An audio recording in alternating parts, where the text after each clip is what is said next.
दरवर्षी जगभरात मातीचा पोत खराब झाल्यामुळे आणि जमिनीच्या कडकपणामुळे लाखो टन पिकांचं प्रचंड नुकसान होतं. ही खरंच एक खूप धक्कादायक वस्तुस्थिती आहे. आपण अनेकदा वरवरची खतं देतो, पण तरीही पिकांची वाढ खुंटलेलीच राहते. आता यावर उपाय काय? तर विज्ञानाकडे यावर एक अतिशय प्रभावी आणि अचूक उपाय आहे. आजच्या या विशेष विश्लेषणामध्ये आपण अशा एका खनिजाची माहिती घेणार आहोत जे पिकांसाठी अगदी संजीवनीसारखं काम करतं. आणि ते खनिज म्हणजे जिप्सम. शेतीतल्या अनेक अडचणींवर जिप्समचा हा रासायनिक हस्तक्षेप जमिनीचा पोत नक्की कसा सुधारतो हे आज आपण अगदी सविस्तर समजून घेणार आहोत. आता इथे एक अतिशय स्वाभाविक प्रश्न पडतो. बाजारात एवढी सगळी खनिजे आणि महागडी खतं उपलब्ध असताना आधुनिक शेतीमध्ये जिप्समचाच उपयोग का करायचा? या एका प्रश्नाचं उत्तर खऱ्या अर्थाने आपल्या पिकांचं आणि मातीचं भविष्य ठरवू शकतं. कारण बघा, जिप्सम हे केवळ एक साधंसुधं खत नाहीये, तर ती एक सॉइल अमेंडमेंट आहे. म्हणजेच मातीत अगदी मुळापासून बदल घडवून आणणारी एक जबरदस्त प्रक्रिया. चला तर मग याच्यात थोडं खोलात जाऊया आणि या खनिजामागील विज्ञानाची उकल करूया. भाग 1. जिप्सम, एक ओळख. रासायनिक भाषेत सांगायचं तर जिप्सम म्हणजे कॅल्शियम सल्फेट डायहायड्रेट. आता हे नाव जरी ऐकायला मोठं असलं तरी या खनिजाची मुख्य ताकद 2 प्रमुख रासायनिक घटकांमधून येते, आणि ते म्हणजे कॅल्शियम आणि सल्फर. बाजारात जो सामान्य चुना मिळतो ना, त्याच्यापेक्षा जिप्समचं वेगळेपण अगदी इथेच दिसून येतं. जिप्सम हे पाण्यात अत्यंत वेगाने विरघळतं. याचा अर्थ असा की त्यातलं कॅल्शियम आणि सल्फर केवळ जमिनीच्या वरच्या थरात पडून न राहता थेट जमिनीच्या खोलवर असणाऱ्या मुळांपर्यंत अगदी वेगाने पोचतात. लक्षात घ्या, ही केवळ विज्ञानातली 2 नावं नाहीत, तर पिकांच्या वाढीची कुलूपं उघडणाऱ्या या 2 अतिशय महत्त्वाच्या चाव्या आहेत. भाग 2. कॅल्शियम आणि सल्फरचं विज्ञान.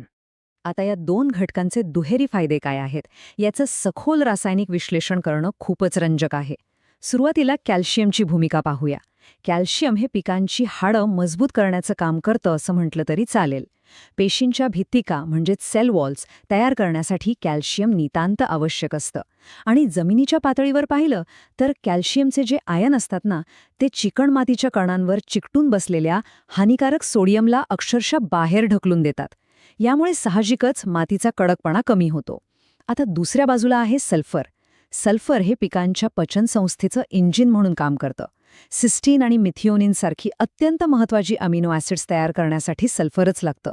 याशिवाय पानांमधील जो हिरवा रंग असतो ना, हरितद्रव्य किंवा क्लोरोफिल, त्याच्या निर्मितीसाठीही सल्फर मस्ट आहे.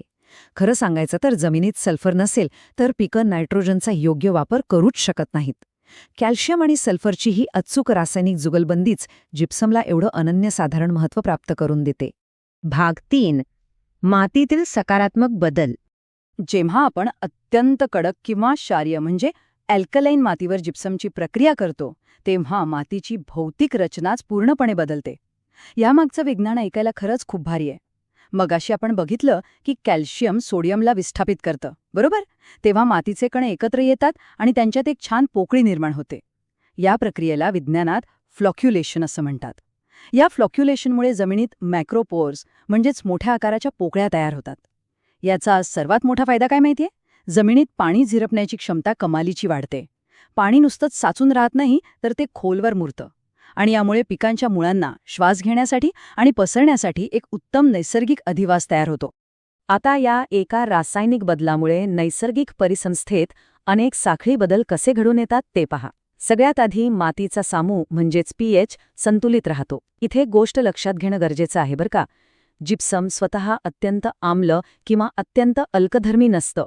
ते जमिनीचा पीएच संतुलित करतं, कारण ते हानिकारक सोडियमला मुळांचा कक्षेबाहेर ढकलून देतं, ज्याला लीचिंग म्हणतात. आता सोडियम वाहून गेल्यामुळे जमिनीचा सामू नैसर्गिकरित्या योग्य पातळीवर येतो आणि जमिनीत अडकून पडलेली फॉस्फरस आणि लोह यांसारखी इतर पोषक तत्वे पिकांना उपलब्ध होतात. मुळांना पाणी आणि सगळी पोषण तत्वे अगदी योग्य प्रमाणात मिळाल्यामुळे साहजिकच अंतिम परिणाम म्हणून एकूण उत्पादनात आणि पिकाच्या दर्जात भरघोस वाढ होते. भाग 4. स्मार्ट शेतीचा मार्ग. आता आपण हे पाहिलं की जिप्सम हे रासायनिकदृष्ट्या अत्यंत शक्तिशाली आहे, पण त्याच्या प्रत्यक्ष वापरासाठी वैज्ञानिक अचूकता असणं तितकंच आवश्यक आहे. जिप्समचा वापर कधी आणि किती करायचा हे माहीत असणं खरंच खूप गरजेचं आहे. उदाहरणादाखल सांगायचं तर पावसाळ्यापूर्वी म्हणजे प्री मॉन्सून काळात जिप्समचा वापर केल्यास पावसाच्या पाण्यासोबत ते जमिनीत अगदी सहज विरघळतं. किंवा पीक काढणीनंतर रिकाम्या जमिनीत याचा वापर केल्यास पुढच्या हंगामासाठी जमीन उत्तमरित्या तयार होते. पण यातली सर्वात महत्त्वाची गोष्ट म्हणजे माती परीक्षण किंवा सॉइल टेस्टिंग. मातीतील सोडियमचं प्रमाण मोजल्याशिवाय जिप्समचं नेमकं प्रमाण ठरवताच येत नाही. प्रमाणाबाहेर किंवा चुकीच्या वेळी केलेला वापर अपेक्षित यश देऊ शकणार नाही. त्यामुळे माती परीक्षण करून योग्य वेळेच्या आणि प्रमाणाचं गणित जुळवणं हीच खऱ्या यशाची गुरुकिल्ली आहे. शेतीमध्ये केवळ जुन्या पारंपरिक पद्धतींवर अवलंबून न राहता कॅल्शियम आणि सल्फर सारख्या रासायनिक विज्ञानाचा अत्यंत अचूक आणि प्रभावीपणे वापर करणं हाच प्रगतीचा आणि स्मार्ट शेतीचा खरा मार्ग आहे. जिप्समसारख्या एका साध्या खनिजाच्या योग्य रासायनिक वापरामुळे जर नापीक आणि कडक जमिनीचं रूपांतर सोन्यासारख्या सुपीक जमिनीत होऊ शकतं, तर जरा विचार करा, विज्ञानाची अशी आणखी किती रहस्य आपल्या शेताच्या मातीत लपलेली आहेत, जी शोधण्याची आपण वाट पाहत आहोत. हा नक्कीच एक विचार करण्यासारखा आणि कुतूहल वाढवणारा प्रश्न आहे.